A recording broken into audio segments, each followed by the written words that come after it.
তোষামোদ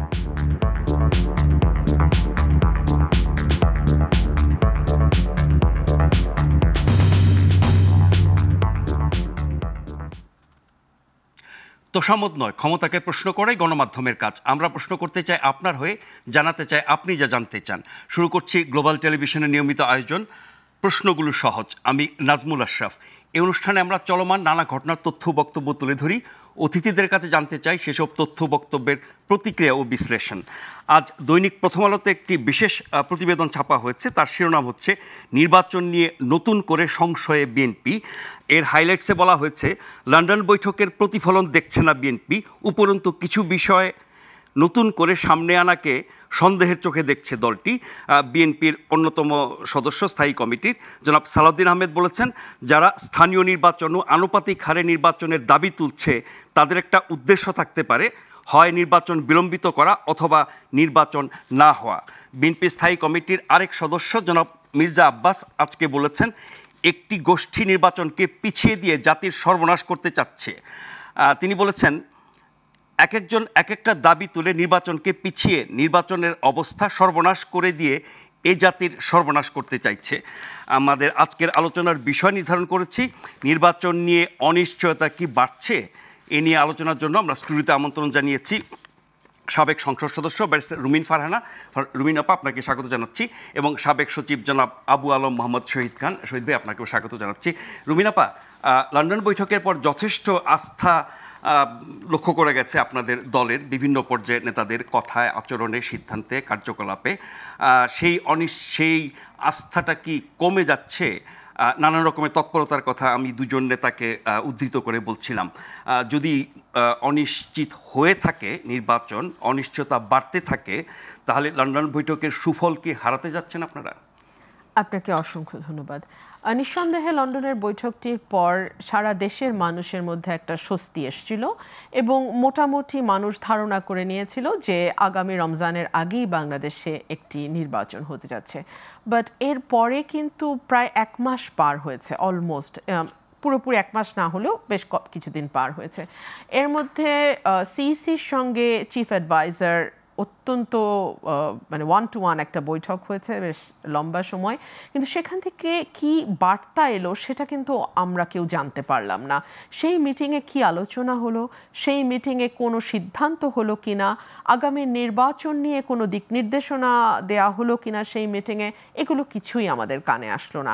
একটা কথা ভাষাভাবে যেটা শোনা গেছে সেটা হচ্ছে যে নির্বাচন কমিশন সংস্কারের কাজ কত দূর হলো বা কতটুকু বাকি আছে এই বিষয়গুলো নিয়ে আলোচনা হয়েছে, কিন্তু কমিশন তো আর সংস্কার করছে না। অ্যাবসলিউটলি ঠিক ওই জায়গাটাতে আসছে, কমিশন তো আর সংস্কার করছে না, কমিশনের তো সংস্কার নিয়ে আলাপ কেন? আর এই খবরটিও কিন্তু খুব ফর্মাল কোনো সোর্সের খবর না। আমাদের নানান রকম গণমাধ্যম, সামাজিক যোগাযোগ মাধ্যম, অনেক কিছুতেই তো অনেক খবর ভেসে বেড়ায়, সেখানকারই একটা তথ্য। কিন্তু বাংলাদেশের মানুষ তো আসলে একটা রোড ম্যাপ, কংক্রিট একটা সময় জানতে চায়, তাই না? প্রধান উপদেষ্টার সঙ্গে যখন লন্ডনে বৈঠক হলো বিএনপির ভারপ্রাপ্ত চেয়ারম্যানের, সেখানে কিন্তু ইফ বাট এই কথাগুলো এসছে। যদি সংস্কার একটা নির্দিষ্ট মাত্রা অতিক্রম করে, যদি বিচার একটা পর্যায়ে যায়, তাহলে আমরা কেন আগে নিয়ে আসতে অসুবিধা নাই, আমরা ফেব্রুয়ারিতে রোজার আগেও নির্বাচন করতে পারি। এই যে ইফ এবং বাট, এই ইফ এবং বাট কিন্তু এখন পর্যন্ত ক্লিয়ারলি শোনা যায়নি। গতকাল হেফাজতে আন্দোলন একটা বিরাট সমাবেশ করেছে এবং সেখানে বিএনপিকে ছাড়া আর যত রাজনৈতিক দল আছে, বিশেষ করে ইসলামপন্থী যত রাজনৈতিক দল আছে, বা ইসলামপন্থী না হলে আমরা সেখানে গণ অধিকার পরিষদকে দেখেছি, আমরা সেখানে এনসিপিকে দেখেছি। সো বিএনপি বাদ দিয়ে মোটামুটি অন্য সকল রাজনৈতিক দলের উপস্থিতি সেখানে ছিল। ঐক্য কি ভয় পাচ্ছেন আপনারা? না, আমরা ভয় পাচ্ছি না, কিন্তু সেই ঐক্য থেকে যে বার্তাটা দেয়া হচ্ছে সেই বার্তাটা রাজনীতির জন্য খুব সুখকর বার্তা না, বা রাজনীতির জন্য খুব পজিটিভ বার্তা না। কিরকম বলা হচ্ছে যে আনুপাতিক হারে, মানে আনুপাতিক ভাবে নির্বাচন হতে হবে, ফার্স্ট পাস দ্য পোস্ট ওই পদ্ধতিতে নয়, পিআর পদ্ধতিতে হতে হবে, proportional representation, lower house of proportional representation, upper house of proportional representation. This is very interesting. This is interesting because এই দলগুলোর কিন্তু সেই অর্থে আসন জিতে নেয়ার মতন অবস্থা আমরা দেখতে পাচ্ছি না। হ্যাঁ, ডানপন্থী বা দক্ষিণপন্থী দলগুলোর কিছুটা উত্থান তো ডেফিনেটলি হয়েছে। 17 বছরে তাদের অবস্থা বেশ পরিবর্তনও নিশ্চয়ই হয়েছে। আমরা ইসলামী আন্দোলনকে দেখেছি যে 2024-এর ইলেকশন বাদ দিয়ে এর আগে যতগুলো ইলেকশন হয়েছে সবগুলোতে তারা নির্বিঘ্নে অংশ নিয়েছে, কোনো রকম কোনো বাধা বিপত্তির মধ্যে পড়তে হয় নাই। নৌকার পোস্টারের সঙ্গে সঙ্গে হাত পাখাকেও আমরা বাতাসে উঠতে দেখেছি।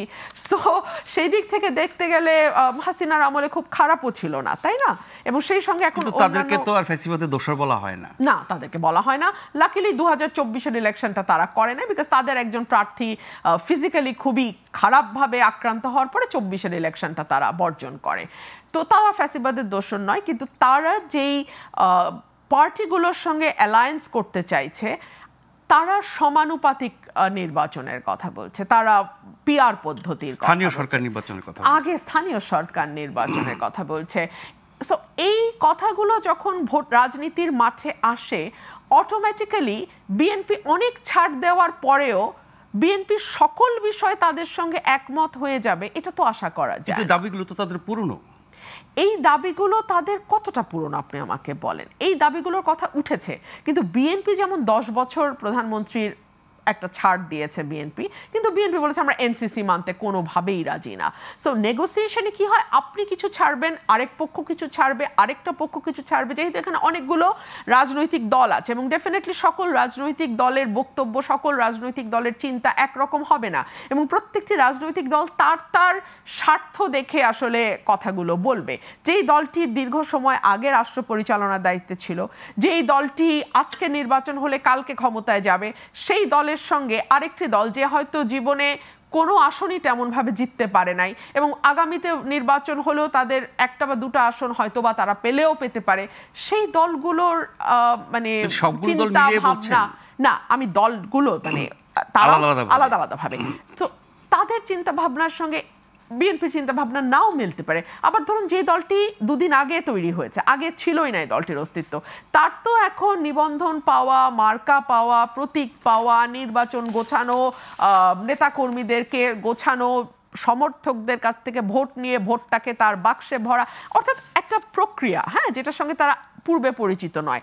সো তাদের চিন্তা বা তাদের ক্যালকুলেশন নিশ্চয়ই আরেকটা বড় রাজনৈতিক দলের ক্যালকুলেশনের সঙ্গে মিলবে না। কিন্তু আমাদেরকে দেখতে হবে বাংলাদেশের জন্য কি প্রয়োজন। আমরা যদি সেইভাবে চিন্তা করি, বাংলাদেশের জন্য ইমিডিয়েটলি একটা নির্বাচনী রোডম্যাপ দরকার। আমি শেষ করছি, আইএমএফ আমাদের অর্থ উপদেষ্টা বলেই ফেলেছেন, আইএমএফ তার কিস্তি ছাড় করছে ওই শর্তে যে তারা আশা করছে দ্রুতই বাংলাদেশ একটি নির্বাচনের দিকে যাবে। লন্ডন বৈঠকের পর কিন্তু আইএমএফের এই কিস্তির ছাড়টা আমরা দেখছি। সিপিডির মতো সংস্থা একেবারে অরাজনৈতিক, যখন যেই দল ক্ষমতায় আসে সেই দল সিপিডিকে বলে বিরোধী দলের এজেন্ট। সো সেই সিপিডি পর্যন্ত বলতে বাধ্য হচ্ছে যে অর্থনৈতিক স্থিতিশীলতা যদি চান, বিনিয়োগ যদি চান, ফরেন ডাইরেক্ট ইনভেস্টমেন্ট যদি চান, আপনাকে ডেফিনেটলি একটা পলিটিক্যাল স্টেবিলিটির দিকে যেতে হবে, এর আর কোনো বিকল্প নাই। জি শহীদ ভাই, লন্ডন বৈঠকের প্রসঙ্গ ধরেই বলি, যেই নৈকট্যতা তৈরি হয়েছিল ডক্টর ইউনূসের সরকারের সাথে বা ডক্টর ইউনূসের সাথে বিএনপির বা বিএনপি ভারপ্রাপ্ত চেয়ারম্যানের, তার একটা প্রতিফলন আমরা দেখেছি নানানভাবে। এখন সেই ঐক্যটাকে বা সেই দূরত্বটাকে বাড়িয়ে দেওয়ার জন্য আবার বিএনপি বিরোধী যে দলগুলো আছে, জামাতে ইসলামী, বিভিন্ন ইসলামী দল, তারপরে আপনার এনসিপি সহ আরও কিছু ছোটোখাটো দল, তারা সবাই এক হয়েছে। আমরা মোটামুটি বুঝতে পারছি যে পোলারাইজেশনটা কীরকম হতে যাচ্ছে নির্বাচনকে সামনে রেখে। কিন্তু এই পোলারাইজেশনের যে প্রতিক্রিয়া আমরা বিএনপির কাছ থেকে শুনছি, তার অর্থ কি এই দাঁড়ায় যে তারা ইসলামের কথা বলে, ধর্মের কথা বলে এক ধরনের উন্মাদনা তৈরি করে তারা নির্বাচনে পরিবেশ নষ্ট করছে, সেই কারণে সংশয় তৈরি হচ্ছে নির্বাচন নিয়ে, সেটি ফেব্রুয়ারিতে না এপ্রিলে না জুনে নাকি আরও পরে, নাকি আদৌ হবে না, নাকি আদৌ হবে, এরকমও হতে পারে। শঙ্কা এবং হতাশা বাড়তে থাকলে মানুষ মনে করবে যে দেশে নির্বাচন হবে কিনা তা নিয়ে কোনো ঠিক ঠিকানা নাই। ইসলামী দলগুলো তো একাট্টা হচ্ছে খুব স্বাভাবিকভাবে। ইসলামী দলগুলো মনে করছে যে তারা আগামী নির্বাচনে তারা যদি একটা বাক্স থাকে তাহলে হয়তো তারা বেশ কিছু আসনে জিততে পারবে। যদিও তাদের ওই যে যেটা রুমিন বললেন যে তাদের তো রেকর্ড বলে না যে জামাত ছাড়া আর কোনো ইসলামী দলে তো কোনো ইসলামী দল জিততে পারবে এরকম রেকর্ড বলে না। বিচ্ছিন্ন কিছু ইসলামী দলগুলোর আরেকটা হলো যে আপনি যদি বিগত একদম পাকিস্তান থেকে শুরু করেন তাহলে দেখবেন এই ইসলামী দলগুলো মানে ইসলামের নামে রাজনীতি করা দল, এভাবে বললে মনে আর একটু বেটার হয়। ইসলামী দল বললে আবার ইসলামের সাথে একটা সাংঘর্ষিক অবস্থা সৃষ্টি করে। ইসলামের নামে যারা রাজনীতি করে সেই দলগুলো সবসময় অনির্বাচিত সরকারের সময়ে সুবিধাভোগী থাকে এবং তাদের কাছে অনির্বাচিত সরকার খুব পছন্দের সরকার, কারণ তখন তারা বার্গেন করতে পারে এবং বার্গেন করে অনেক সুবিধা তাদের পক্ষে নিতে পারে। সেই জন্য এই নির্বাচন হোক বা নির্বাচন হয়ে যাক, তাড়াতাড়ি হোক, এইসব ব্যাপারে তাদের উৎসাহ খুব কম থাকে। এটা অতীতেও দেখা গেছে, এখনও দেখা যাচ্ছে। এই কারণে তাদের যে বিশাল সমাবেশ এবং সমাবেশ করে যেসব ঘোষণা আসছে, হঠাৎ করে আনুপাতিক না হলে নির্বাচন করা যাবে না এরকম একটা বক্তব্য যে আসলো, এটা তো একদম আকাশ থেকে পড়ার মতো। এতদিন তো আপনি ওই শর্তটা আরোপ করেন নাই এবং আনুপাতিক আপনি যে করবেন সেটা তো অনেক বুঝে শুনে করতে হবে এবং সব দলকে রাজি হতে হবে। তো বিষয়গুলো নিয়ে আলোচনা হচ্ছে এবং আমরা দেখছি আস্তে আস্তে বোঝাপড়াটা ভালোর দিকে যাচ্ছে। আবার বোঝাপড়াটা কিছুটা ভালোর দিকে গিয়েছিল, বাট আমার কাছে মনে হয় যে পিছনের এই যে এদের যে এজেন্ডার পিছনেও হিডেন শক্তি থাকতে পারে।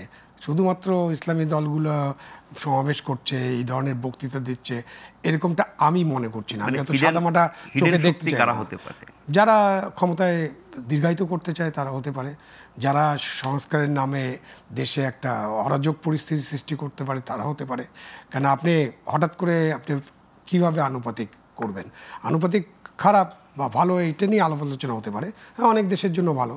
তো একটা সময় বলা হয়েছিল যাচ্ছে যখন সেকেন্ড কক্ষটা হবে উচ্চ কক্ষ, সেখানে আমরা আনুপাতিকটা চালু করে দেখতে পারি যে কেমন করে নারী। আপনি একদিকে এখন এই যে নারী আসন, আপনি 100 নারী আসনে সরাসরি নির্বাচন চাচ্ছেন, আবার আনুপাতিক চাচ্ছেন, কীভাবে হবে তাহলে? আবার আনুপাতিক হলে আনুপাতিক নিয়ে অনেক আলোচনা করা যায়, আমাদের আলোচনা করার দরকার নেই। এটা এখন এই পর্যায়ে করা সম্ভব না। আপনি এটা নিয়ে আরও আলোচনা করতে হতে পারে এবং এই আলোচনার মধ্যে দিয়ে আপনি যে ফ্যাসিবাদ পুনরুত্থান ঘটবে না এরকম চাচ্ছেন, আপনি শাসক দল ইচ্ছা করলে সব কিছু কন্ট্রোল করতে পারবেন এরকম চাচ্ছেন, তো আনুপাতিক হলে তখন তো শাসক দলের নেতার কাছে সব কিছু। আপনি মার্কার উপরে ভোট হবে, তারপরে 100, 150, 200 যাই পান উনি ঠিক করবেন যে কোনটা পাবেন। তারপর দেখা গেল প্রার্থী ঠিক করতে পারবেন, প্রার্থী ঠিক করতে পারবেন মানে আপনি আপনার মানে ভোটারদের নিজস্ব যে ক্যান্ডিডেট সেটা আর থাকবে না, তখন ক্যান্ডিডেটটা নির্ধারিত হবে কেন্দ্রীয় পর্যায়ে। তো এটা নিয়ে অনেক আলোচনা আছে। আবার স্থানীয় নির্বাচন আগে চাই। স্থানীয় নির্বাচন নিয়ে তো আমরা অনেক কথা বলেছি। স্থানীয় নির্বাচন সব সময় তারা আগে করেছে যাদের কোনো দল ছিল না। এটা জেনারেল আইয়ুব খান করেছে, জেনারেল জিয়াও করেছেন, জেনারেল এরশাদও করেছেন। 3 জনের কোনো দল ছিল না এবং তারা সেনাবাহিনী থেকে এসে ক্ষমতায় দায়িত্ব নিয়েছিলেন বা ক্ষমতা দখল করেছেন। আপনি যাই বলেন, দায়িত্ব নেওয়ার পর তাদের যেহেতু দল ছিল না, তারা স্থানীয় নির্বাচন করে তাদের শক্তি বৃদ্ধি করেছেন, তারপরে তারা রাজনীতির ময়দানে এসেছেন।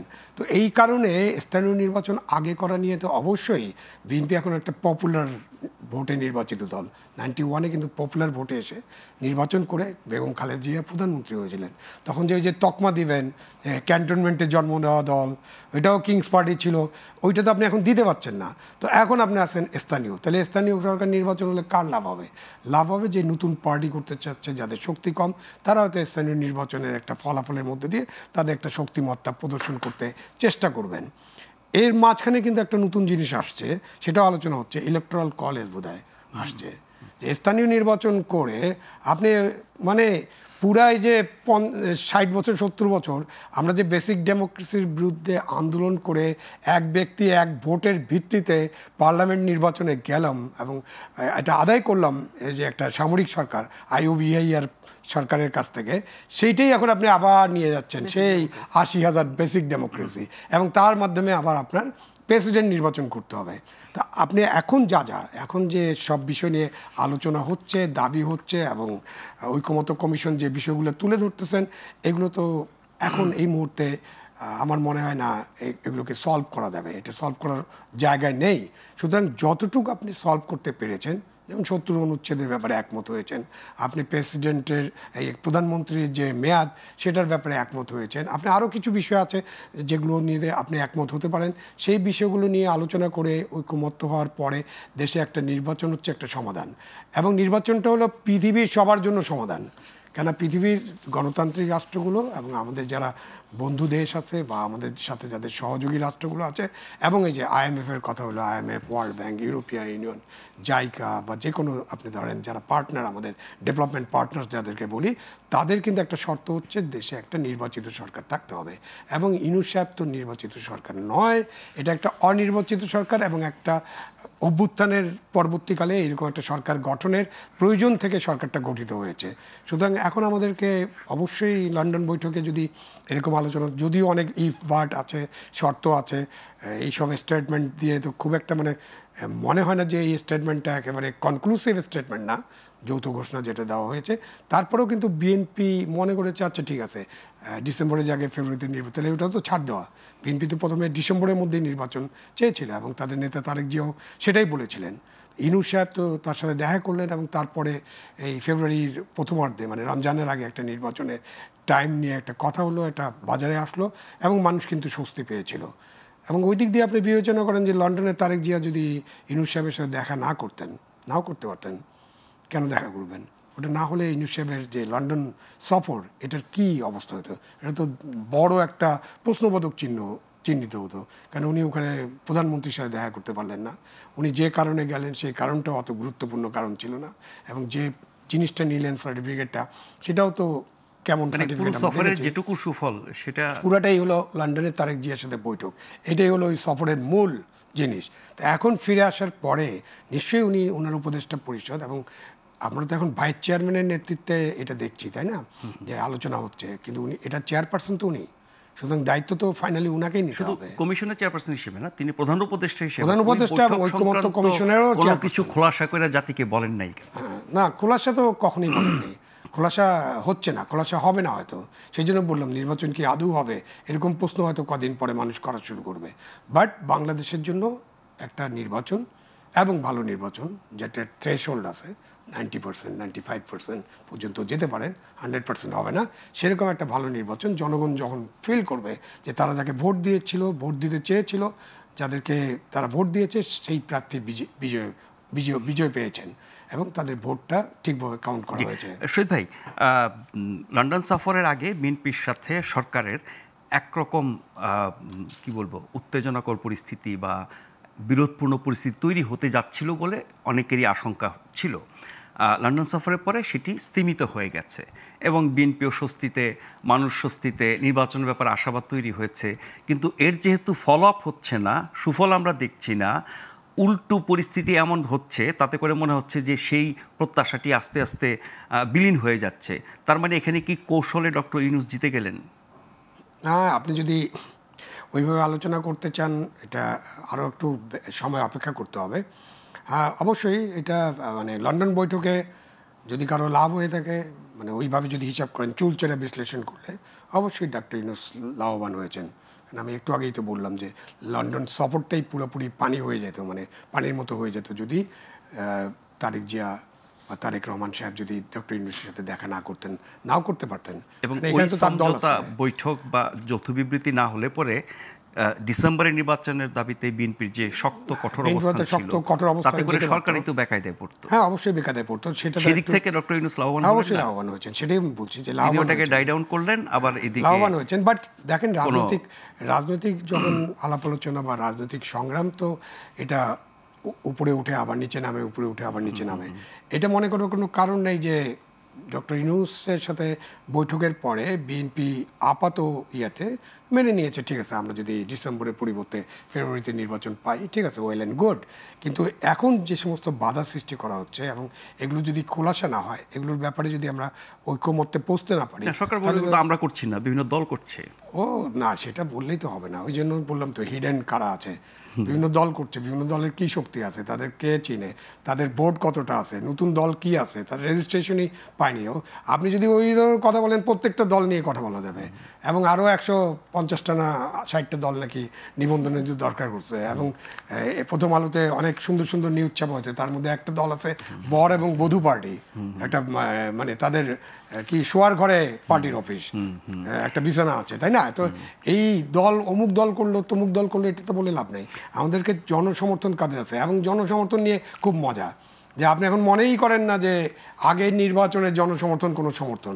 আপনার মনে হচ্ছে যে 24-এর গণ অভ্যুত্থানের পরে একটা দল তো নাই, পলাতক বলতে পারেন, বা এখন নিশ্চুপ হয়ে গেছে, আর বিএনপির যা ভোট ছিল ওটাও নাকি নাই, এরকম নাই হয়ে গেছে। তো এরকম ভাবার তো কোনো কারণ নাই। আপনাকে তো এই যে কোন দলের জনপ্রিয়তা কি, এটা ভোট একটা জিনিস আছে, আরেকটা আছে যে সেই দলগুলো যখন অর্গানাইজেশনাল মিটিংস করে, জনসভা করলো, একটা মিছিল করলো, তখন সেই মিছিলের মধ্যে জনসভার মধ্যে পার্টিসিপেশন কত সেটা দিয়ে তো বোঝা যায়।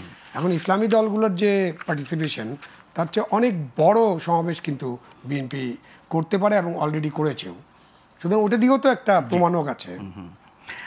মির্জা আব্বাসের বক্তব্যের আরেকটা অংশ এরকম, মানে ইসলামী আন্দোলনের আমির সৈয়দ রেজাউল করিমকে উদ্দেশ্য করে মির্জা আব্বাস বলেছেন, যেই গতকালের সমাবেশটি হয়েছে, যখন বিএনপি জামাতের উপরে স্টিমরোলার চালানো হচ্ছিল তখন ওই দলটি ও তার নেতা দূর থেকে বাহবা দিয়েছেন, ডাইরেক্টলি হাসিনাকে সমর্থন দিয়েছেন। কালো নির্বাচন, রাতের নির্বাচন, দিনের নির্বাচন, 3বার নির্বাচন হয়েছে, ওনারা কোনো প্রতিবাদ করেন নাই। আচ্ছা, এইটা না, গুরুত্বপূর্ণ হচ্ছে যে বড় সমাবেশ করে তিনি বলেছেন এভাবে বড় বড় সমাবেশ করে জাতির কাছে ভুল বার্তা পৌঁছাবেন না। সমাবেশ নিয়ে যদি প্রমাণ করা যায় কে কত জনপ্রিয়, আমরা সারা বাংলাদেশকে একদিনে সমাবেশের আওতায় আনতে পারি। সারা বাংলাদেশ একদিনে সমাবেশ করবে, কেউ কোনো জায়গা ছাড়বে না, এটা তো কোনো সিস্টেম হলো না। তার মানে সবগুলো দল মিলে বা ইসলামী আন্দোলন যে সমাবেশটি করলো সেখানে আরও অনেক দল গেল, এই সমাবেশ নিয়ে যে সমালোচনা বা প্রতিক্রিয়া আমরা দেখছি তার চেয়ে অনেক বড় সমাবেশ বিএনপি করতে পারে, ফলে সমাবেশ নিয়ে এত প্রতিক্রিয়া দেওয়ার কি আছে? দেখুন, বাংলাদেশে তো 5ই আগস্টের পর থেকে একটা নতুন কালচার তৈরি হয়েছে। এই কালচারটি আগে ছিল কিন্তু এত ভয়াবহভাবে ছিল না। কালচারটি হচ্ছে মব কালচার।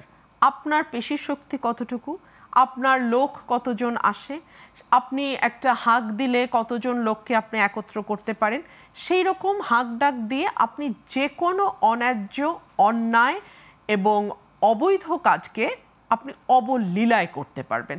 ধরুন, আমি একটা রিপোর্ট দেখছিলাম দ্য বিজনেস স্ট্যান্ডার্ডের, সেই রিপোর্টে পরিষ্কারভাবে তারা গ্রাফ দিয়ে বুঝাচ্ছে যে জানুয়ারি থেকে জুলাই 2024 অর্থাৎ অভ্যুত্থানের আগে মবে নিহত হয়েছে 32 জন, আর আগস্ট থেকে ডিসেম্বর 2024 হয়েছে 96 জন, আর জানুয়ারি থেকে জুন 2025 হয়েছে 83 জন। গ্রাফটা কত উপরে উঠে যাচ্ছে। সো আমরা তো একটা নতুন সংস্কৃতি চালু করেছি। এই সংস্কৃতির নাম হচ্ছে আপনার পুলিশ হওয়ার দরকার নাই, আপনার প্রশাসনের কেউ হওয়ার দরকার নাই। আপনি যদি বৈষম্য বিরোধী আন্দোলনে যুক্ত ছিলেন বলে নিজের পরিচয়টা দিতে পারেন, সমন্বয়ক যেটাকে বলা হয়, আপনি যে কোনো জায়গায় ইন্টারফেয়ার করতে পারবেন এবং সেই ইন্টারফেয়ারেন্সটা প্রশাসন মাথা পেতে নিতে এবং সেই অনুযায়ী কাজ করতে বাধ্য। আমি ডয়েশে ভ্যালেতে একজন খুবই প্রমিনেন্ট সমন্বয়ক, বা এখন তো তিনি এনসিপির একজন বড় নেতা, তার একটা দীর্ঘ 1.5 ঘন্টার ইন্টারভিউ দেখছিলাম। সেখানে সঞ্চালক থেকে প্রশ্ন করছিলেন যে রাস্তায় কার্পেট তুলে দেখা, মানে কার্পেটিং ঠিক হয়েছে কিনা, এটা কি আপনার দায়িত্বের মধ্যে পড়ে? তো তখন এক পর্যন্ত বলছেন, আমি তো দেখি চোর ধরেই চোর হয়ে গেলাম, মানে তাহলে তো আর কেউ অন্যায় দেখলে ভালো, কিন্তু চোর ধরার দায়িত্বটা তার কিনা। সো এক্স্যাক্টলি তাই। তাহলে আমরা পুলিশ রাখছি কেন, প্রশাসন আছে কেন? কিন্তু মুশকিল হচ্ছে মবটাকে আমরা এখন একরকম বৈধতা দিয়ে এটাকে লিগালাইজ করে ফেলেছি। লালমনিরহাটে একজন সংখ্যালঘু সম্প্রদায়ের বাবা এবং ছেলে, তাদের দুজনকে ধর্ম অবমাননার একটা জিকির তুলে তাদেরকে শারীরিকভাবে লাঞ্ছিত করা হয়েছে। তার চেয়েও ভয়াবহ বিষয় হচ্ছে, সেখানে যিনি ওসি, তিনি নাকি পরিস্থিতি শান্ত করার জন্য বলছেন মবকে বা জনতাকে, আপনাদের হৃদয়ে রক্তক্ষরণের চেয়ে আমার বেশি হয়েছে। বাংলাদেশে বসে এই সাহস তারা কোথা থেকে পায়? তাদের তো ফাঁসির উপরেও যদি কোনো শাস্তি হয় সেটা হওয়া উচিত। Can you believe that? একটা প্রশাসনের কর্মকর্তা তিনি এই ভাষায় কথা বলছেন, যেটা মবকে অটোমেটিক্যালি শুধু প্রশ্রয় দেয় না, বরং উৎসাহিত করে। প্রশ্রয় দেয় না, সেটা যেটাই হোক, বাংলাদেশ এখন এখানে এসে দাঁড়িয়েছে, এটা হলো কথা। গত 1 বছরে, মানে এখন তো 9 মাস বা 10 মাস হয়েছে, 11 মাস হতে চলল, ঠিক আছে 11 মাস, বাংলাদেশে 100-র কাছাকাছি মাজার ভাঙা হয়েছে। কোনো টু আওয়াজ কেউ করেছে? যারা সাধারণত মাজারপন্থী মুসলমান, ওনারা একটু শান্ত হন, একটু নম্র হন, ওনারা ওনাদের মধ্যে থাকতে পছন্দ করেন। ওনারা যেহেতু কাওমি মাদ্রাসার মানে মতো লোক জমায়েত করে একটা খুব ভালো রকম শক্তি প্রদর্শন করতে পারেন না, সুতরাং তাদের ব্যাপারে সরকারের খুব মাথা ব্যথা নাই। সেটাই তো আমরা দেখছি। এই যে শফিকুল আলম সাহেবকে খুলনা প্রেস ক্লাবে আটকে রাখা হলো কেন? কারণ কোনো একজন পুলিশ কর্মকর্তা যিনি জুলাই আগস্টে গুলি চালিয়েছেন বা কোনো একটা মানে অপকর্মের সঙ্গে যুক্ত হয়েছেন, তাকে ছেড়ে দেওয়া হয়েছে, তাকে প্রপারলি বিচারের আওতায় আনা হয়নি। সেই জন্যে গতকাল রাত পর্যন্ত শফিকুল আলম সাহেবকে আটকে রাখা হয়েছিল প্রেস ক্লাবে। তো সেটাও তো মবেরই রাজত্ব। ওই যে বলে না যে নগর পুড়লে তো দেবালয় এড়াবে না, আপনাকে যে বধিবে সে তো গোকুলে বাড়িছে। সো আপনি যদি আপনার ক্ষমতা বা আপনার খুঁটিটাকে পোক্ত করার জন্য অনেক ব্যাপারে চোখ বন্ধ করে রাখেন বা না দেখার ভাব করেন বা মবকে আপনি প্রেশার গ্রুপ বলে তাকে উৎসাহিত করেন, তাহলে অটোমেটিক্যালি আজকে হোক, কালকে হোক, পরশু হোক, আপনাকে তো এই অন্যায়, এই অরাজকতার শিকার হতেই হবে। আরেকটা ছোট্ট কথা দিয়ে শেষ করি। খিলগাতে সম্ভবত একটা অস্থায়ী মন্দির মতো ওরা করেছিল, পূজা মণ্ডপ, সরি মন্দির তো না, পূজা মণ্ডপ। মব গিয়ে বললো ওটা ভাঙতে হবে, পরে সেটা ভাঙা হলো এবং প্রশাসন বলছে এটা তো অস্থায়ী। তো অস্থায়ী যদি হয় সেটা আগে কেন আপনারা সরালেন না? মবকে গিয়ে কেন সেটা করা হলো? অর্থাৎ তাদের প্রতিটা কর্মকাণ্ডই মবকে উৎসাহিত করা, প্রশ্রয় দেওয়া, মবকে হাতে রাখার মতন কাণ্ড কারখানা। এগুলো বাংলাদেশকে একেবারেই অরাজকতার দিকে নিয়ে যাচ্ছে এবং আমাদের 17 কোটি 18 কোটি মানুষ কিন্তু এটার ফল ভোগ করবে, আজকে হোক আর কালকে। যে বধিবেশে যদি গোকলে বাড়ে, যারা এদিকে প্রশ্রয় দিচ্ছে তারা কি সেই মবের শিকার হবে কখনো? জানবো। তার আগে একটা ছোট্ট বিরতি নিচ্ছে, আশা করছি ফিরে এসে আপনাদের সাথে থাকবো।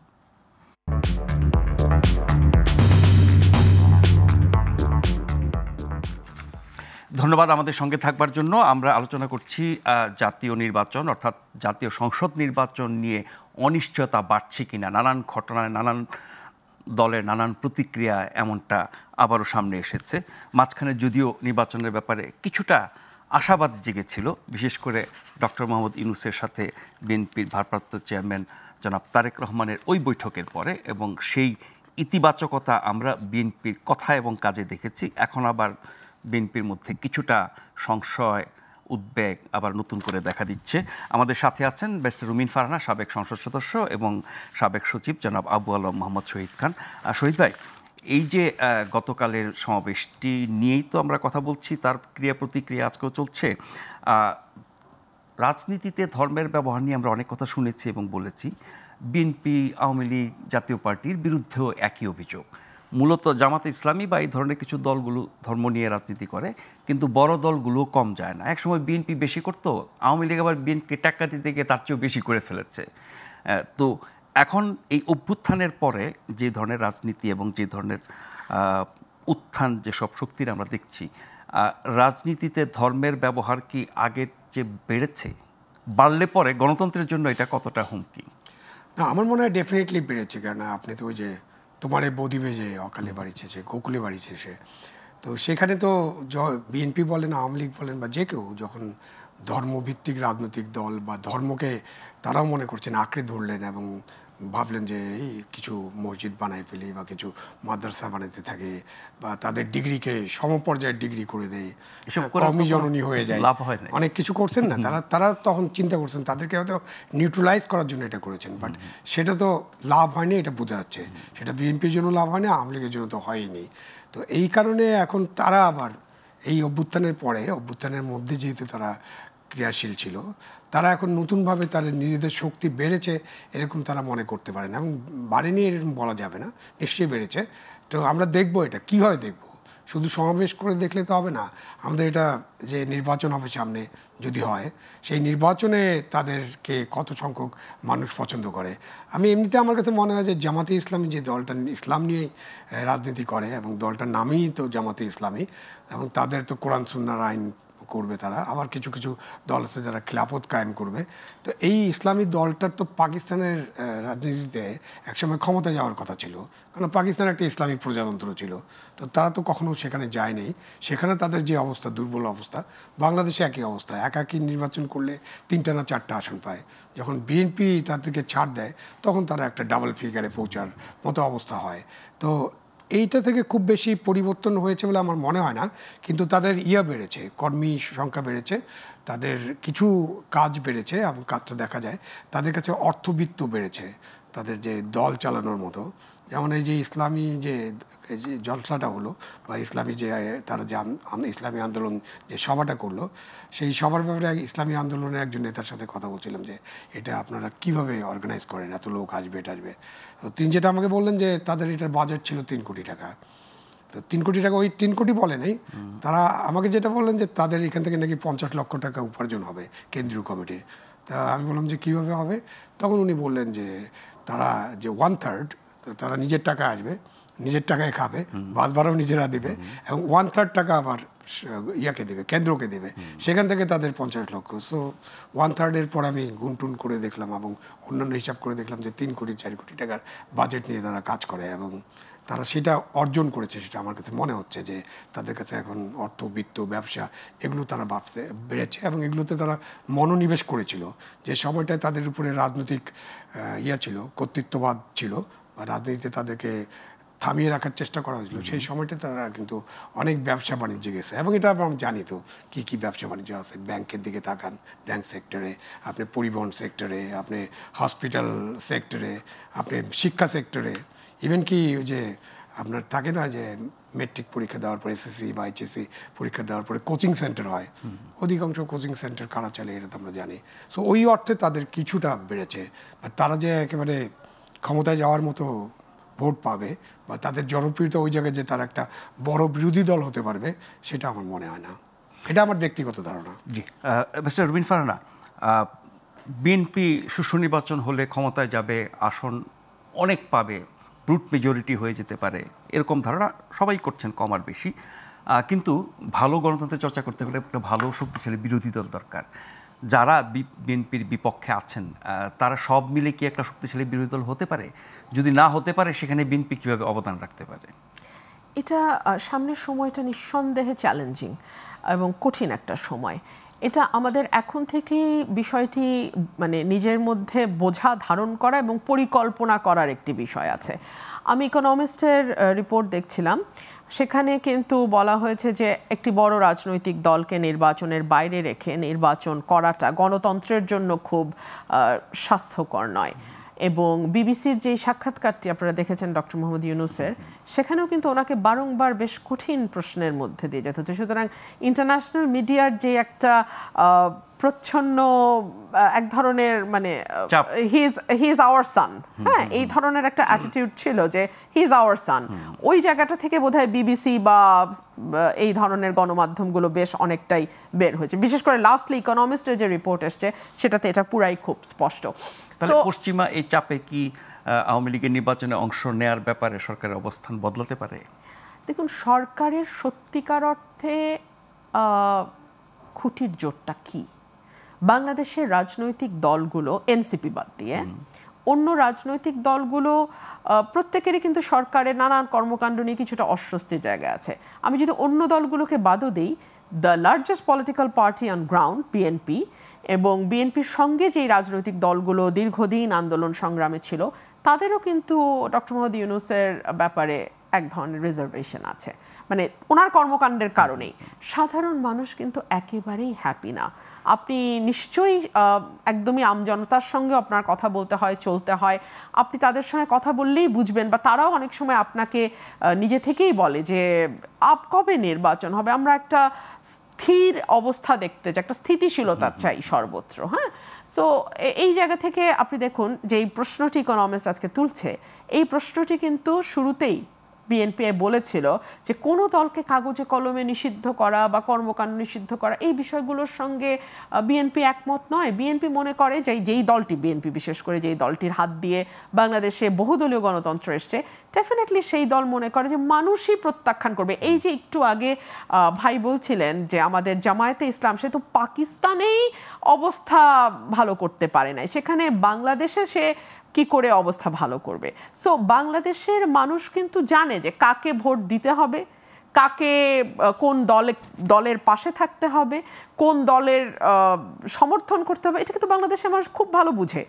সো বাংলাদেশের মানুষের হাতেই যদি এই সিদ্ধান্তটা ছেড়ে দেওয়া হতো তাহলেই সবচেয়ে ভালো হতো। সেই অবস্থানে আপনারা ছিলেন, কিন্তু যখন নিষিদ্ধ করা হলো সেটাকে আবার আপনারা স্বাগত জানিয়েছেন। দেখুন, তখন তো আসলে আর স্বাগত জানানো বা না জানানোর মধ্যে আর ডিফারেন্স কোনো মেক করে না। এই যে নিষিদ্ধ হলো, মজাটা দেখেন, এটাও কিন্তু একটা মবের পরেরই সিদ্ধান্ত, তাই না?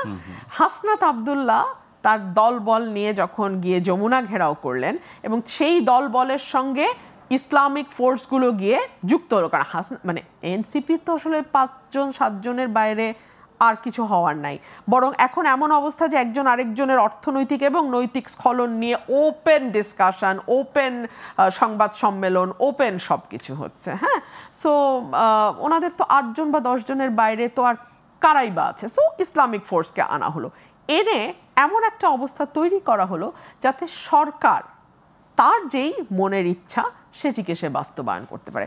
সরকার যখন কোনো কিছু করার সিদ্ধান্ত নেয়, যেহেতু এই সরকারের কোনো দল নাই, যেহেতু এই সরকারের কোনো ভোটের ভিত্তি নাই, সো এই সরকারের এখন হাতে রাখতে হয় এই ধরনের মব তৈরি করা বা এই ধরনের মবের মানে নিয়ন্ত্রণ যারা নিতে পারে তাদেরকে হাতে রাখতে হয়। সো বাংলাদেশে আগামী নির্বাচনে যে অংশগ্রহণমূলক হবে কি হবে না এই প্রশ্ন যে আজকে আপনি আমি করছি বা বিদেশি গণমাধ্যমে একই প্রশ্ন উঠছে, তার বিকজ অফ ওই মবের সাথে নতি স্বীকার করে সরকার যে সিদ্ধান্ত নিয়েছে সেটি। দেখুন, আজকে যদি আওয়ামী লীগকে নিষিদ্ধ করা না হতো, কথার কথা, নৌকা মার্কায় যদি আওয়ামী লীগ নির্বাচন করতে পারত, তাহলে আমার প্রথম প্রশ্ন বা আমার যেটা অ্যানালিসিস, আওয়ামী লীগ কিন্তু নির্বাচনে অংশ নিত না। আওয়ামী লীগ নিজেই এই নির্বাচনে অংশ নিত না, কারণ এই দলটি জানে যে তারা কি বিভৎস অন্যায় বাংলাদেশে করেছে। নট অনলি এই 1.5 মাস, এর আগে 15 বছর তারা কি করেছে তারা জানে। এখন পর্যন্ত দলটি সরিও বলে নাই, এখন পর্যন্ত দলটি কোনো অনুশোচনাও দেখায় নাই, নাইদার সরি নর রিমোর্স। সো এই দলটি মধ্যে কোনো রকম কোনো চৈতন্যও নাই, কিন্তু তারা ডেফিনেটলি জানে যেটা তারা করেছে বাংলাদেশের মানুষ তাদেরকে গ্রহণ করবে না, এবং এই নির্বাচনটিকে এক রকমের একতরফা নির্বাচন তকমা দেওয়ার সবচেয়ে সহজ উপায় হলো নির্বাচন থেকে নিজেকে সরিয়ে নেওয়া, কারণ এমনিও সে জিতবে না, এমনিও সে মাঠে গেলে মানুষ তাকে ভোট দেবে না। সো তার চেয়ে ভালো সে নির্বাচনে না গিয়ে সরকার ফেভারই করলো, সরকার তো ফেভারই করলো, একদমই তাই, একদমই এক্স্যাক্টলি। নাজমুল ভাই, যেদিন নিষিদ্ধ হয়েছে সেদিনই আমি বলছি সরকার আওয়ামী লীগের একটা বিরাট উপকার করলো। ঠিক যেমন 32 নম্বরের বাড়ি ভেঙে সরকার আওয়ামী লীগকে অনেকখানি মাইলেজ দিয়েছে। কেবল আপনার দেশের মাটি ভাবলে তো হবে না, দেশের মাটিতে তো মাইলেজ পেয়েছেই, সেই সঙ্গে আন্তর্জাতিক মহলেও সরকার আওয়ামী লীগকে বিরাট একটা মাইলেজ দিয়েছে। সো এই সিদ্ধান্তগুলো একটা মানে নন পলিটিক্যাল গভর্নমেন্ট হলে যা হওয়ার কথা তাই হয়েছে।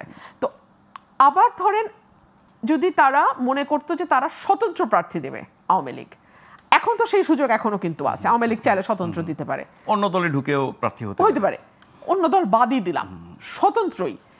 এলাকায় প্রত্যেকে জানে কে কোন দল করে, কে কোন মার্কার পক্ষে আছে। সো আপনি কি মনে করেন স্বতন্ত্র নির্বাচন করার মতনও তারা সেই সাহসিকতা দেখাবে? ব্যক্তিগুলোকে তো মানুষ চেনে, ব্যক্তিগুলোকে তো মানুষ চেনে।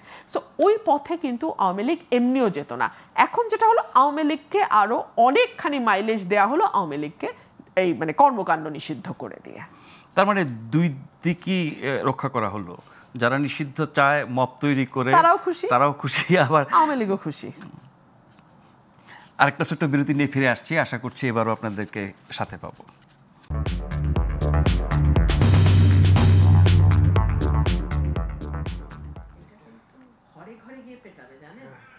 ধন্যবাদ আমাদের সঙ্গে থাকবার জন্য। আমরা আজকে আলোচনা করছি নির্বাচনের অনিশ্চয়তা নিয়ে। আমাদের সাথে আছেন ব্যারিস্টার রুমিন ফারহানা এবং জনাব আবু আলম মোহাম্মদ শহীদ খান। শহীদ ভাই, যুগান্তরের একটা রিপোর্ট, ইসিতে নিবন্ধনের আবেদনের হিড়িক পড়েছে, প্যাট সর্বস্ব রাজনৈতিক দলগুলো তৎপর, হাইলাইটসে 2-3টা পয়েন্ট দেখি। প্রথম ধাপের 65টি দলের মধ্যে 14টি শুধু দলীয় প্যাডে নিবন্ধনের আবেদন করেছে। দ্বিতীয় ধাপে জমা 82টি দলের বেশিরভাগই নাম সর্বস্ব, নেই দলীয় লক্ষ্য উদ্দেশ্য। বসতবাড়ি ও ব্যবসা প্রতিষ্ঠানকে কেন্দ্রীয় কার্যালয় দেখিয়েছে অনেক দল। নির্বাচনকে সামনে রেখে এরকম নাম সর্বস্ব দল আমরা অনেক দেখেছি আগে অতীতে, যেগুলো পরে আর খুঁজে পাওয়া যায় না, আবারও এরকমটা তৈরি হয়েছে। এই দলগুলো রাজনীতিতে কি ধরনের ইতি বা নেতিবাচক প্রভাব ফেলতে পারে? ইতিবাচক ফলাফল ফেলার তো কোনোই কারণ নেই। খুব বেশি অনেক দল আছে, খুব বেশি নেতিবাচক ফলাফল ফেলতে পারবে সেটাও মনে করি না। বাট এগুলো হলো ব্যবসা বাণিজ্য আর কি। আপনি একটা দল করলেন, আপনি একটা নির্বাচনে যাওয়ার চিন্তা করবেন, বা নির্বাচনের সময় আপনার দল দিয়ে আরেকজনকে সাপোর্ট করবেন, তখন কিছু টাকা পয়সা আয় করবেন। মানে এই দলগুলোর যেটা প্রথম আলো রিপোর্ট করেছে, অন্য সব পত্রিকায় রিপোর্ট আছে যে ড্রয়িং রুমে অফিস, কারো গ্যারেজের মধ্যে অফিস, কারো ভাড়া বাড়িতে অফিস। মানে শর্ত পূরণ ছাড়া আবার নিবন্ধন পায়ও কি করে? নিবন্ধন তো পাওয়ার কথা না, শর্ত পূরণ করতে না, এরকম রিপোর্টও বের হয়েছে যেসব শর্ত লাগে সেগুলো পূরণ ছাড়াই নিবন্ধনও পেয়ে গেছে। এটা কি আগে পেয়েছে না এখন পাচ্ছে? এখন পায়নি। এই নির্বাচন কমিশনের অধীনে এখন পর্যন্ত কেউ নিবন্ধন পায়নি যারা শর্ত পূরণ করে নেই। আগে তো এরকম শর্তর ব্যাপারে কিছুটা মানে ছাড় দেওয়া হয়তো, যেসব কিংস পার্টি দাঁড় করানো, কিংস পার্টি দাঁড় করানোর জন্য। এখন হয়তো হবে না। বাট এই যে এইটা একটা ব্যবসা বাণিজ্য আর কি, এটা নিয়ে এত আলোচনা করার কিছু নাই। যারা যারা দল করছে না, আমরা 3জন মিলেও একটা দল করে ফেলতে পারি, কোনো অসুবিধা নেই। মঞ্চ ওটা বেটার হবে, কেন ওনার নিজের বাবার বাড়ি আছে, সুতরাং ঠিকানাও ভালো পাবো আমরা। তো এইটা করা কোনো ব্যাপার না। কিন্তু এখন যেভাবে করা হচ্ছে সেটা খুবই উদ্বেগজনক হতে পারে এক অর্থে, যে তারা আবার একটা জোট করবে, তারা আবার যে এসে গভর্নমেন্টকে বলবে আমরাও তো একটা রাজনৈতিক দল, আমাদের দাবি আছে, আমরা এটা চাই, এরকম একটা মব, ওই যে আবার সেই মব টপ ব্যবহার করে। বলছিলাম যে নির্বাচনে অংশ নেওয়ার আগ পর্যন্ত তো তাদের অনেক রকমের দৌড়ঝাঁপ লম্বজম্প মবটা সৃষ্টি করতে পারে কিনা। কিন্তু এদের যে অবস্থা, এবং তাদের দিয়ে তো অনেক দাবি উত্থাপন করা হতে পারে। এরকম তো প্যাড সর্বস্ব দল আছেই, তাদের প্যাডগুলো তো বড় বড় দলগুলোর কাছে রাখা থাকে, এবং তাদের সাইন টাইন সব দেওয়া থাকে, এবং তারা প্রেস নোট পাঠিয়ে দেয় বা প্রেস রিলিজ দেয়, সেটা আবার ছাপানো হয়। তো এগুলো আমাদেরকে দেখতে হবে আসলে। এইসব জিনিসগুলো আরও ভালোভাবে দেখে, মিডিয়ার রোল আছে এখানে, এবং রাজনৈতিক দলগুলোর রোল আছে, বিশেষ করে নির্বাচন কমিশনের অনেক গুরুত্বপূর্ণ রোল আছে, আমাদের সরকারের রোল আছে, এগুলো দেখতে হবে। এভাবে করতে দেওয়া যাবে না আসলে। জি, রুমিনাপা, জামাতে ইসলামী আন্দোলন, আরও অনেকগুলো ধর্মভিত্তিক সংগঠন, তারা একজোট হতে পারে, জোট হওয়ার চেষ্টাও করছে। গতকালের সমাবেশে এরকমও বলা হয়েছে যে তারা ইসলামকে ক্ষমতায় নেবে এবং তাতে করে দেশে কোনো নারী নির্যাতিত হবে না, মানুষের কোনো কর্মসংস্থানের ঘাটতি হবে না, দেশে কোনো অপরাধ হবে না, একেবারে বেহেস্ত হয়ে যাবে তারা ক্ষমতায় গেলে, এই টাইপের। তো তারা বলছে মানুষকে বোঝানোর চেষ্টা করবে, সেভাবে হয়তো ভোটও তারা পাবে। কিন্তু এই ধর্মভিত্তিক দলগুলোর সাথে এনসিপি, গণ অধিকার পরিষদ, এরা কেন যায়? মানে কোনো হিসাব বোঝেন? দেখুন, ডেফিনেটলি কোনো একটা হিসাব নিকাশ থেকেই তো যায়, তাই না? এবং রাজনীতিতে ভোটের হিসাব নিকাশ হচ্ছে শেষ হিসাব নিকাশ। দলীয় আদর্শের তো মিল নাই এদের। সেইটা যদি আপনি বলেন, এক সময় তো বাংলাদেশে আওয়ামী লীগের সঙ্গে জামাত জোটবদ্ধ হয়েছে, এক সময় বিএনপির সঙ্গেও জামাত জোটবদ্ধ হয়েছে। এখন জামাত যদি নতুন কোনো বন্ধু খুঁজে নেয়, সেটাও জামাত নিতে পারে। ভোটের রাজনীতিতে এটা খুব অস্বাভাবিক কিছু না। কিন্তু যেই ছোট ছোট পলিটিক্যাল পার্টিগুলো তৈরি হয়েছে, যে হাজব্যান্ড ওয়াইফ এবং তাদের বাড়ি হচ্ছে তাদের দলীয় কার্যালয়, আরেকটা দেখলাম ট্রাভেল এজেন্টসের অফিস, কিংবা অন্য কোনো ছোট একটা দোকান, মানে যার যেটা ব্যবসা প্রতিষ্ঠান বা যার যেটা অফিস, সেটাকেই তারা দলীয় কার্যালয় দেখিয়ে একটা পার্টি খুলতে চাইছে। সেখানে একজনই নেতা, একজনই কর্মী, একজনই সমর্থক, একজনই ভোটার। খুবই চমৎকার। এই দলগুলো যেটা হবে, মানে কেউ যদি করতে চায় করতে পারে। সেটা কীরকম? যেই সরকারগুলোর জনভিত্তি থাকে না, তারাই দলগুলোকে ব্যবহার করার চেষ্টা করে। আপনার মনে থাকবে তৃণমূল, বিএনপি, আসল বিএনপি, বিএনএম, হ্যাঁ, এগুলোকে শেখ হাসিনা কিন্তু, বা সেই সময়কার সংস্থাগুলো কিন্তু সেগুলোকে পেট্রন করেছে, সেগুলোকে মানে তাদের আশীর্বাদ পুষ্ট ছিল। কেন ছিল? যাতে বলতে পারে যে ভোটে তো এতগুলো দল অংশ নিয়েছে। বিএনপি নেয়নি তো কি হয়েছে, এতগুলো দল অংশ নিয়েছে। এখন যেটা হবে, এই সরকারের যেই ধারা আমি লক্ষ্য করছি, তারা বলবে কেবলমাত্র বিএনপি। মনে পড়ে ডক্টর মোহাম্মদ ইউনূস গিয়ে বলেছিলেন মাত্র একটি দলই ডিসেম্বরে নির্বাচন চাইছে। সো আমরা দলের আকার আকৃতি, দলের ইতিহাস, দলের ভবিষ্যৎ সকল কিছু একপাশে সরিয়ে রেখে আমরা হয়তো বলতে পারি 150টি দল তো বলছে যে ইউনূস সরকারি ক্ষমতায় থাকুক। 150টি দল তো বলছে যে বাংলাদেশে পিআর পদ্ধতিতেই নির্বাচন হোক, 150টি দল তো বলছে যে বাংলাদেশে উচ্চকক্ষ নিম্নকক্ষ 2 কক্ষেই পিআর হয়ে যাক, 100টা দল তো বলছে যে 70 অনুচ্ছেদ পুরাই উঠায় দেয়া হোক। মানে আমি জাস্ট এক্সাম্পলগুলো দিচ্ছি, মানে যে যেভাবে পারে সেভাবে ব্যবহার করতে পারবে। আবার এই যে স্বামী স্ত্রী মিলে একটি যৌথ প্রযোজনায় দল খুললেন, আপনি কি মনে করেন যে তারা কোনো রকম ব্যবসায়িক চিন্তা ছাড়াই দল খুলেছেন? তারা ডেফিনেটলি রাজনীতি করার উদ্দেশ্য নিয়ে, আর যাই হোক ভাই, রাজনীতির উদ্দেশ্য নিয়ে তো তারা দল খুলেন নাই, আর যাই হোক। সো তাদেরটা কি, তাদের ব্যাপার হলো যে আমাকে চাও, তাকে আমার এই মানে এই পরিমাণ অ্যামাউন্ট আমাকে দিতে হবে। আমি খোলামেলাই বললাম যে এই পরিমাণ অ্যামাউন্ট যদি দাও আমি তোমার পক্ষে কথা বলবো। না হলে আপনি আমাকে বলেন স্বামী সভাপতি, স্ত্রী সাধারণ সম্পাদক, বেডরুমটা হলো অফিস। এটার আর কি ব্যাখ্যা থাকতে পারে? আমার কাছে এর আর কোনো ব্যাখ্যা নাই। মানে রাজনীতি খুব লাভজনক ব্যবসা।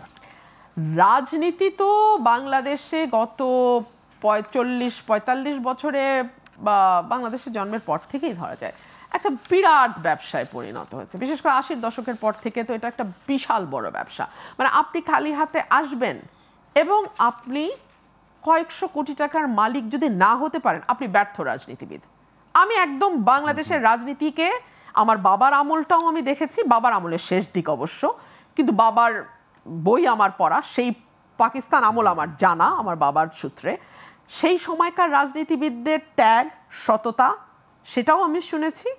আবার আমি নিজের চোখে আমার সময়, আমার জীবনকালটাও তো আমি দেখছি। এখানে যদি আপনি এমপি হলেন কিন্তু কয়েকশো কোটি টাকা আপনার ব্যাংকে নাই, তো আবার দেশের ব্যাংক হলে ইজ্জত থাকবে না, সুইস ব্যাংকে আপনার টাকাটা থাকতে হবে, কিংবা অন্য কোনো অফশোরে দ্বীপ টিপে আপনার টাকা থাকতে হবে। এইসব অদ্ভুত অদ্ভুত দ্বীপে টিপে আপনার টাকা না থাকলে তো আপনি ফেইল্ড পলিটিশিয়ান হিসেবে। আপনি তো নির্বাচন করতে চাচ্ছেন, এত টাকা কোথায় পাবেন? অ্যাবসলিউটলি, আমি নির্বাচন করতে চাই এবং এত টাকা আমি কোথায় পাবো এটা আমার একটা বড় প্রশ্ন।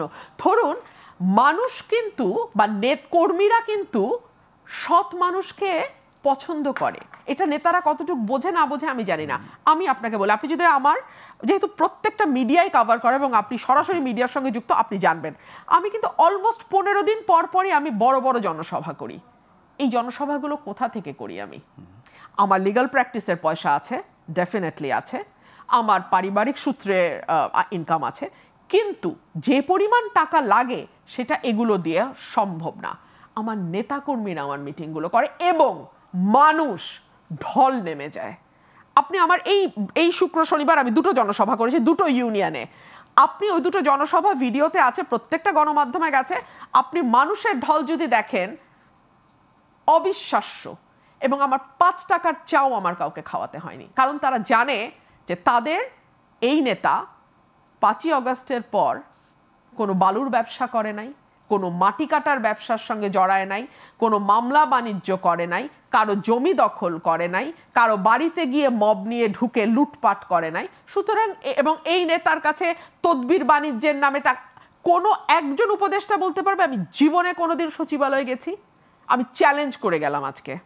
আওয়ামী লীগের কোনো মন্ত্রী বলতে পারবে আমি তো 3.5 বছর সংসদে ছিলাম, একদিনের জন্য আমি সচিবালয়ে ঢুকেছি?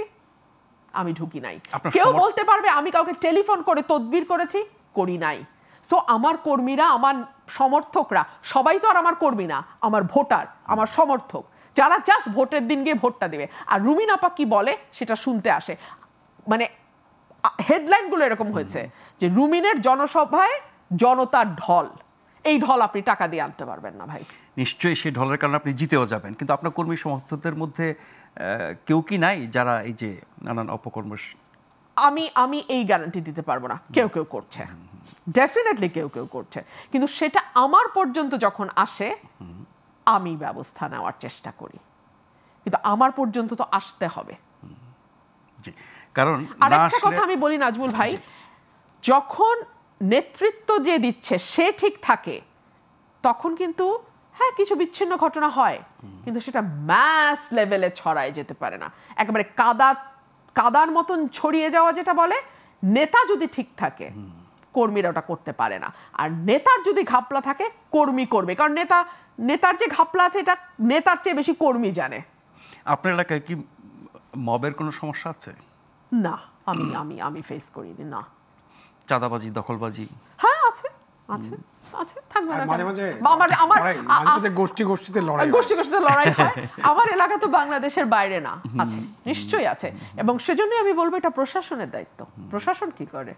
স্থানীয় প্রশাসনকে কখনো বলেছেন এগুলোর বিরুদ্ধে ব্যবস্থা নিতে? সার্টেনলি নিয়েছে? সার্টেনলি কোনো ক্ষেত্রে নিয়েছে, কোনো ক্ষেত্রে পারে নাই। আপনি অনেক ভাগ্যবান। শহীদ ভাই, শেষের দিকে চলে এসেছি আমরা।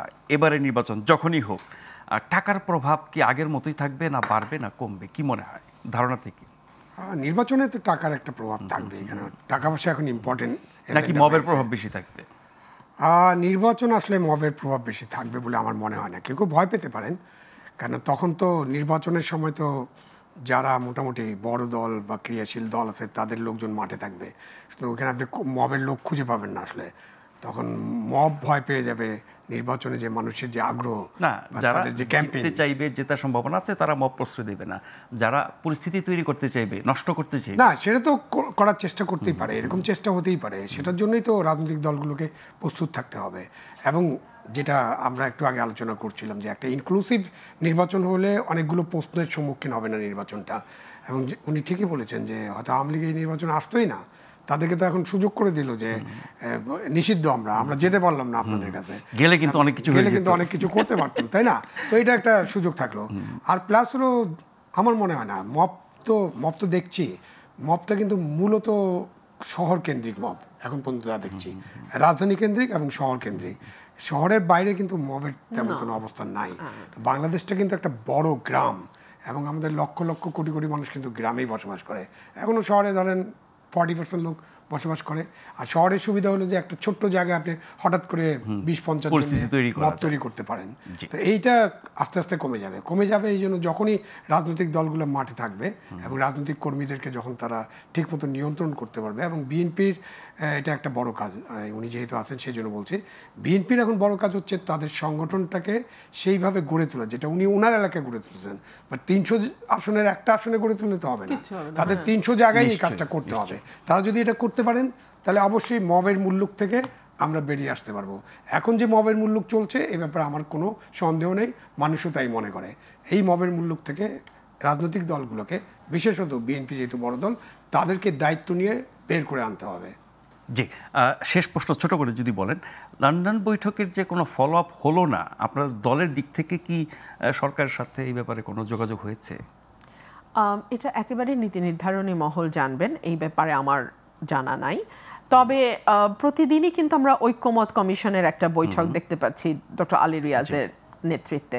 আজকে আমি দেখছিলাম উনি বেশ হতাশা ব্যক্ত করেই বলছেন যে আমরা খুব আশাবাদী হতে পারছি না। আমরা ভেবেছিলাম যে আমরা একটা জুলাই সনদটা খুব দ্রুতই ঘোষণা করতে পারবো, কিন্তু আবু সাইদের শাহাদাত বার্ষিকীর দিনেই আমরা ওটা ঘোষণা করতে পারবো। বাট আমরা এর মধ্যে আবার দেখছেন একটা দিবসের পরিবর্তন হয়েছে। হ্যাঁ, বাংলাদেশ দিবস নাই হয়ে গেল। আমি আসলে দিবস বিষয়টিতে বিশ্বাসী করি না। আমি সেটা ভিন্ন আলোচনাটা আরেকদিন হয়তো করব সময় নিয়ে। তো ঐক্যমতের তারা আসলে কি আশা করছেন আমি জানি না। আমি মনে করি বাংলাদেশে 70 অনুচ্ছেদ নিয়ে যে ঐক্যমতটি হয়েছে, এটাকেই যদি আমরা বাস্তবায়ন করতে পারি, তাহলে বাংলাদেশ অনেক দূর এগিয়ে যাবে। আর বিএনপি তো ছাড় দিয়েছে, তারা বলেছে ঠিক আছে 10 বছরের বেশি আমরা কোনো এক ব্যক্তিকে প্রধানমন্ত্রী হিসেবে রাখবো না। এটা তো বিএনপির তরফ থেকে একটা বিরাট ছাড়। সো সেই জায়গা থেকে কি বিএনপি কি পেল? আমি একটা নেগোসিয়েশনের নিয়মটাকে, আমি কিছু ছাড়বো, আপনি কিছু ছাড়বেন, মাঝামাঝি একটা জায়গায় আসবো। আমি যখন ছাড়ছি, তখন আপনাকে কি ছাড়লেন এই প্রশ্নটা তো আমি করতেই পারি, তাই না? ছাড়টাকে কি দুর্বলতা ভাবা হচ্ছে? এটা তো বাঙালির চরিত্র, তবে ভাবলে ভুল করবে, এইটুকুই বলি। সেই জন্য বাঙালি আবার কর্তৃত্ববাদী হয়ে যায়, ছাড় দিলে দুর্বল ভাবে, ওইভাবে ভাবা যাবে একদম। ফলে সামগ্রিকভাবে আমাদের রাজনৈতিক চর্চা, গণতন্ত্রের চর্চা, সব কিছুরই একটা বড় ধরনের পরিবর্তন না হলে পরে এসব সমস্যা থেকেই যাবে। অনেক ধন্যবাদ ব্যারিস্টার রুমিন ফারহানা, অনেক ধন্যবাদ জনাব আবু আলম মোহাম্মদ শহীদ খান, যারা অনুষ্ঠান দেখছিলেন শুরু থেকে বা পরে যুক্ত হয়ে, প্রত্যেককে ধন্যবাদ জানিয়ে আজকের মতো শেষ করছি। অনুষ্ঠানটি পুনঃপ্রচার হবে আগামীকাল সকাল 8টায়, আর এই অনুষ্ঠানে ফিরে আসবো আগামীকাল রাত 9টায়। সেই পর্যন্ত সবাই ভালো থাকবেন, শুভরাত্রি।